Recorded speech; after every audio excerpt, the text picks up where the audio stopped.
आगे बढ़ते हैं। आज हम आपको दिखाएंगे द्वापर युग से आस्था का केंद्र राजा नहुस की नगरी अहिनिवार धाम, जहां दूर दूर से श्रद्धालु अपने पूर्वजों की आत्मा की शांति के लिए पूजा करने आते हैं।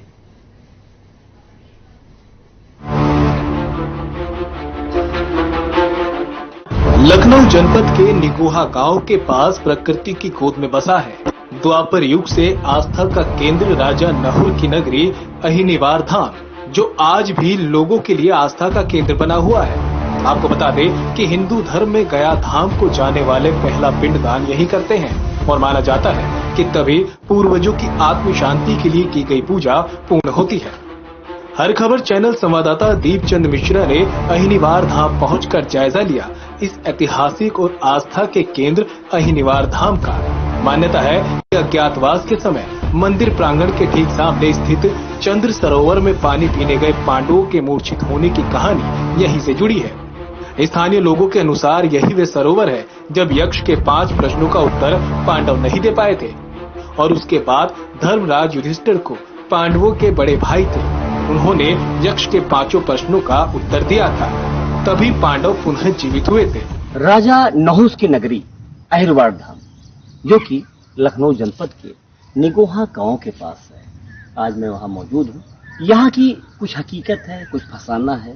हकीकत ये है कि यहाँ पर जो है द्वापर काल में जब पांडवों को अज्ञातवास हुआ था, तो यहाँ पर जो है ये आप तालाब देख रहे हैं, इसको कहते हैं चंद्र सरोवर। इस सरोवर में पांडव लोग पानी पीने आए थे, जल पीने आए थे। उसके बाद यहाँ से यक्ष देवता प्रकट हुए थे, उन्होंने जो है 5 सवाल किए।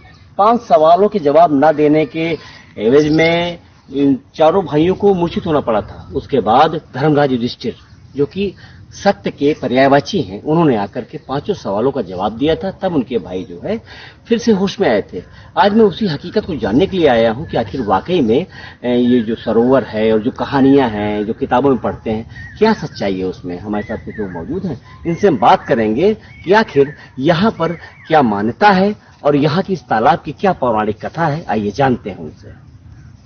अहिनिवार धाम, जब गया करने आप जाते हैं, हिंदू धर्म में जब गया का बड़ा महत्व है, जब गया करने जाते हैं तो पहला पिंडदान यहाँ पर होता है। और अभी बता रहे थे वैसे जो ग्रामीण है कि अगर सोमवारी अमावस पड़ जाती तो गया धाम यही बन जाता। जो गया धाम आजकल जो है बौद्ध गया बिहार में है, वो यहाँ होता। चलिए आगे मंदिर की और क्या है मान्यता, मैं मंदिर चलकर आपको दिखाता हूँ, वहाँ की पुजारी से बात करता हूँ। बने रहिए हमारे साथ। दिखाता हूँ भीम रसोई। थोड़ा नीचे जाना पड़ेगा, अंधेरा है, डरावना दृश्य है, लेकिन मैं जाऊंगा। आइए मैं दिखाता हूँ भीम रसोई कैसी है। मैं कैमरा मैन से कहूंगा कि वो मुझे फॉलो करे और भीम रसोई तक हमें ले जाने के लिए मदद करें, हमारी सहायता करें। ये भीम रसोई की सीढ़ियां हैं। यहाँ पर जो है खाना बनता था उस समय जब अज्ञातवास में पांडव लोग रहा करते थे वनवास में, तो ये भीम रसोई में मैं आ गया। भीम रसोई क्योंकि आज के आधुनिक युग में मंदिर का दृश्य बदल गया है, सब काला काला लग रहा है, रात का माहौल लग रहा है, रात का समय लग रहा है, लेकिन मैं आया हूँ यहाँ पर। ये भीम रसोई का दृश्य है। उस समय कुछ और था, अब परिवर्तन ज्यादा हो गया क्योंकि मंदिर का जो है जीर्णोद्धार भी हुआ है, बाकायदा समिति बनी हुई है, इसलिए यहाँ पर जो है ये नजारा देख रहे हैं, नजारा बदल चुका है। पहले ये पत्थरों में हुआ करता था, अब मंदिर के आगे हो गया। चलिए दिखाता हूँ। मंदिर के अंदर में मैंने आपको सरोवर बताया, उसके बाद मंदिर की महत्ता बताई, पुजारी जी से बात की। अब मैं 2 मूर्त आपको दिखा रहा हूँ जिसके लिए अहिनिवार धाम फेमस है, मशहूर है। ये आप देख रहे हैं, ये राजा नहुस की 2 प्रतिमाएं जो अजगर युग में चले गए थे। इन्होंने ही पांडव चारों भाइयों को जकड़ रखा है जब लोग पानी पीने आए थे चंद्र सरोवर में। जैसा कि कहानियां हैं और किस्से हैं, तमाम ग्रंथों में है, वेदों में लिखा हुआ है। अहिनिवार धाम जो है उसका विशेष महत्व। कौन कहता है पृथ्वी पर ईश्वर नहीं है? ईश्वर है, दिखता नहीं है। ईश्वर ना हो तो हम आप बोल नहीं सकते, चल नहीं सकते, कुछ नहीं कर सकते।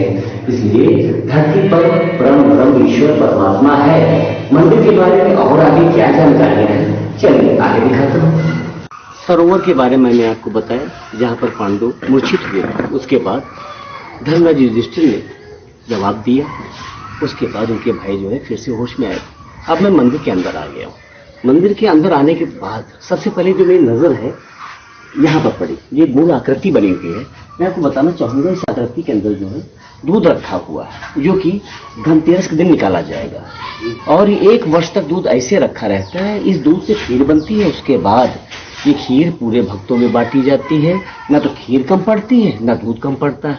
इसका क्या रहस्य, इसके लिए पुजारी जी बैठे हैं, इनसे हम बात करते हैं कि आखिर मंदिर की मान्यता क्या है और ये दूध खराब नहीं होता है एक वर्ष तक, इसके पीछे राज क्या है और ऐसे दूध रखा रहता है। आइए जानते हैं पुजारी जी से। इसमें जो दूध रखा हुआ है एक वर्ष तक खराब नहीं होता है, तो इसको दूध को कहाँ से रखते हैं आप?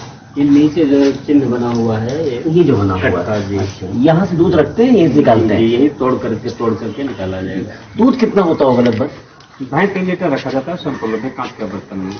चलिए, तो रहा एक विशेषता, ये रहा ईश्वरीय प्रताप। अब मैं मंदिर की और आगे कहानी दिखाता हूँ, बने गुरु जी। यहाँ पर दूध रखा हुआ है, इसके बारे में कुछ बताइए, दूध खराब क्यों नहीं होता?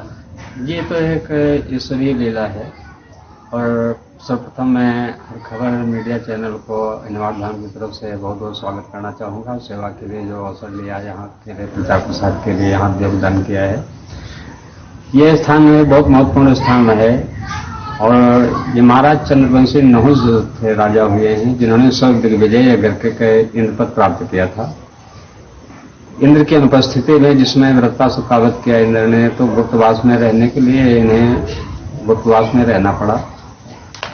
तो उस समय में उनकी अनुपस्थिति काल में देवराज के पद पर अभिषिक्त होकर के नहुस ने स्वर्ग पर शासन किया। मंदिर की मान्यता के बारे में पुजारी ने बताया कि सरोवर का जल ग्रहण करने से सारे रोग मिट जाते हैं और भक्तों की हर मनोकामना पूर्ण होती है। राजा नहुस की नगरिया अहिरवार धाम के बारे में मैंने सब कुछ बताया आपको, पुजारी ने बताया, यहाँ के स्थानीय लोगों ने बताया, मान्यता क्या है सब कुछ बताया गया। यहाँ पर एक बार आने से आपके सारे कष्ट मिट जाते हैं। इसलिए हर खबर आपसे गुजारिश करता है कि इस बार धनतेरस को आइए और मंदिर में रखे दूध का प्रसाद ग्रहण कीजिए, ताकि आपका जीवन सफल हो सके, सुखमय हो सके। कैमरा पर्सन अरविंद के साथ गीतम मिश्रा, हर खबर लखनऊ।